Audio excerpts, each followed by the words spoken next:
Everybody, I'm doing this second late morning update so that we can get a better understanding more across the markets before the weekly candle close. If you're looking for my XRP technical analysis, make sure you look at this morning's first update.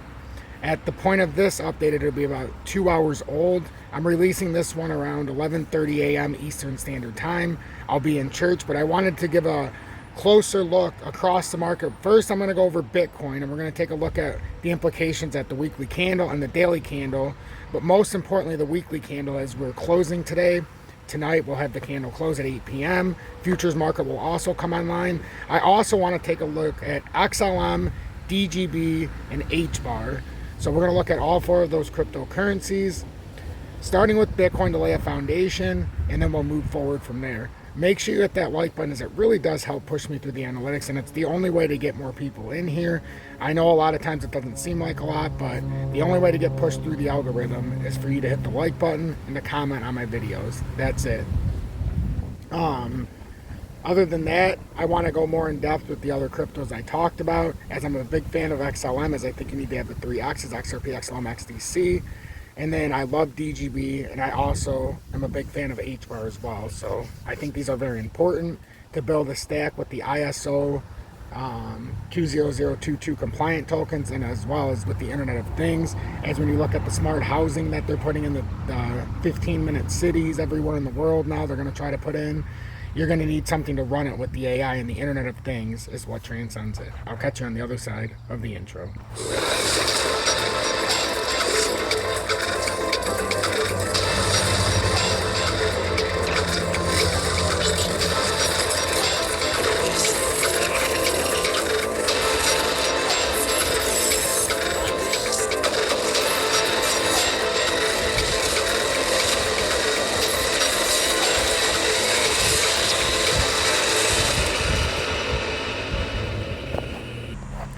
Good morning, 10:11 a.m. Eastern Standard Time on this Sunday, August 27th, 2023. I'm XRP Future Millionaire, and I reside in the great state of Michigan. So let's start with Bitcoin. So right now, Bitcoin is at 26,081, up 73 bucks. It's had a small range this week, very small range. Well, not in the grand scale of the weekly. It's been a little bit bigger of a range, but the last few days, it's actually had a big drop from the top in the weekly. We had 28,500, came down to 25,371. But in the dailies, for the last, at least the last 5 days now, we've had a very small range. If you look at it from a monthly perspective on Bitcoin, the range is pretty tight here. Even for a move up this far, we've consolidated here for the better part of the month between 25 and 30,000. So we've had a nice tight range here in the channel. In the long term, that's a very tight range if you're looking from the high of Bitcoin and the low of Bitcoin's history. To have it range there for a month, it looks like it's trying to build some pressure here. And if you look at it from a monthly perspective, that's a bullish candle if it can pull up here. So that's something to pay attention to. With Bitcoin, it's never actually fully fulfilled my target at 25,194, well, 193 it says. But I don't think that that's necessarily going to be unfulfilled when it's said and done. So Bitcoin right now, I'm looking for that retest roughly if it can make a break out at this bearish cross where you're about to have the golden cross. Typically you'll get a rejection after you have these formations. This looks slightly different than XRP's because it's so volatile on the move down, and the moving averages were quite spread apart here. With XRP, we're being held on the 200-day and the daily, as opposed, or not the daily with XRP, and the weekly, but with XRP, I just want to show you a framework. So XRP, we are on the daily, but that's not what we're paying attention to right now. Yes, we have the daily support, but we're trying to come back up here where the cross is. The only difference on Bitcoin is the 100-day was up here, and Bitcoin right now just is trying to cross the daily, as to where XRP's only come through the 100. XRP is a little different than Bitcoin because we never gave up the 200-day and the daily. That's an important feat right there. We gave up on it a couple days, but we've already come back up, and if you hold the 200-day, that technically is trying to tell us that we haven't had a trend reversal yet in the daily. We're trying, as opposed to Bitcoin right now. we're about to have the death cross here in the daily. So Bitcoin looks for a retest up here to validate this pattern reversal here. You know, that's what this would signify. So I think it would be weird not to come up here first and retest that 27,000 area before a massive breakdown if it's going to happen. If you look at it in the weekly perspective, Bitcoin never gave up the weekly time frame, the 200 support. So that's a good sign. However, we're going to have to start making a run back up towards 28,000 here in the next couple weeks if we don't want to completely invalidate this movement we've had with this golden cross. So that's what we're paying attention to here. So we're kind of stuck between the daily and the weekly with Bitcoin, but that gives you a foundation. It's looking a little more bullish this morning. As you can see, we're trying to build some pressure. We need to get on top of and hold to try to finish off this rally. We could stay on top of 26,100. Then you got to break 26,193 to start pushing towards those levels that we talked around 27,200. So that's Bitcoin. XLM, very briefly here, we'll go through these. XLM's in a tight range right now. We're in a bigger formation, but I've broken it down, and so we're basically downtrending resistance. We have an uptrending support line. We're coming through here, and we've converged now. We created a small range. This is the apex zone that should end by Monday, which is tomorrow. You're either going to have a breakout or a breakdown, and that it's coming to converge here. If we break out, you have to break over and hold that 12.22 area. If you do that, your targeted move would be around 13.2. If you break down, however, out of here, your targeted move is going to be to try to get some consolidation down here at about 10.5. So those are your two ranges. You're either going up to 13.2 or down to 10.5.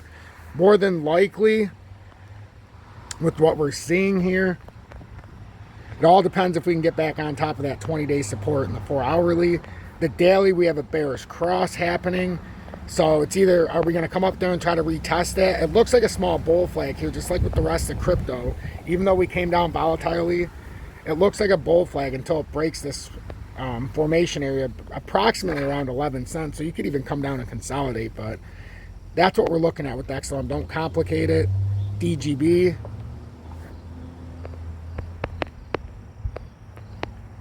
We've got, again, it came down in a bear flag, but then it formed this very quick wick up in the daily and time frames. And even in the 4-hourly, you can see it on DGB, which looks like a bull flag. So we did have the death cross. It validated itself completely. We finished that entire movement. Same thing with the daily. We've got it lined up now. So if DGB garnered some support here, we're trying to get up over here, first level at 711. If we could garner some support, we should make a run up to the 200-day around 747 and see where this pattern actually lies. So that's what I'm looking at for DGB. We're in a much wider pattern. We're in a descending triangle of sorts. It's a multi-tiered layer of supports here. But we've come up through here in the past, broken back up, rode the extension out, came up to the resistance, and now we're kind of trending. We held this support. And now it looks like, again, we held the uptrend again here. So it looks like we could possibly start trending back up towards that 009 area, but we have to meet those further the more immediate resistances we talked about in the beginning. HBAR pretty much is playing out as expected. We came up, we did not validate the support here when we came through. If we can, our first pivot level we're holding is 575 as we're trying to make this inverted head and shoulders pattern play out. Our second pivot level, and if you lose the 497, that's when you start to turn a little more bearish. Right now we're still holding the 575, and we're trying to look for a further move up to approximately, if we can make this little W here, but we're trying to push up here to 624 and hold 625, but we've got to get above here in the short term in the 4-hourly as we're trying to hold the 200-day. And we're very close to a death cross. So we're desperately trying to get on top of 588 before the close. And the 4-hourly, we want to at least be above that area. Right now, we as long as we stay at 575 or higher, we're fine. But you're dangerously close if you get a rejection at 575 to having a drop down to 497. Because you've already had a death cross in the 3-hourly. So pay attention to that.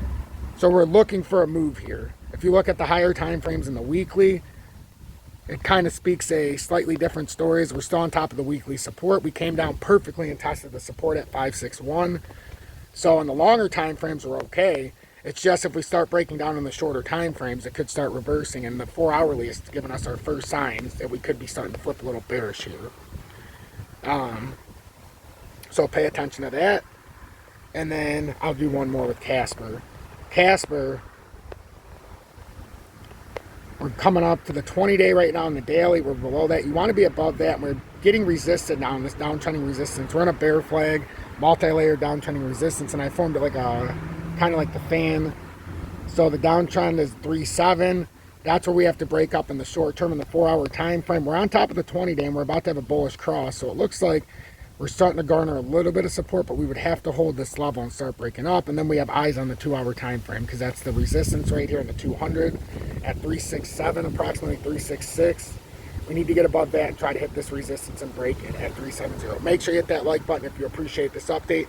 Consider subscribing to the channel and joining the over 18,300 subscribers. And look in the video description below for all the information about the community.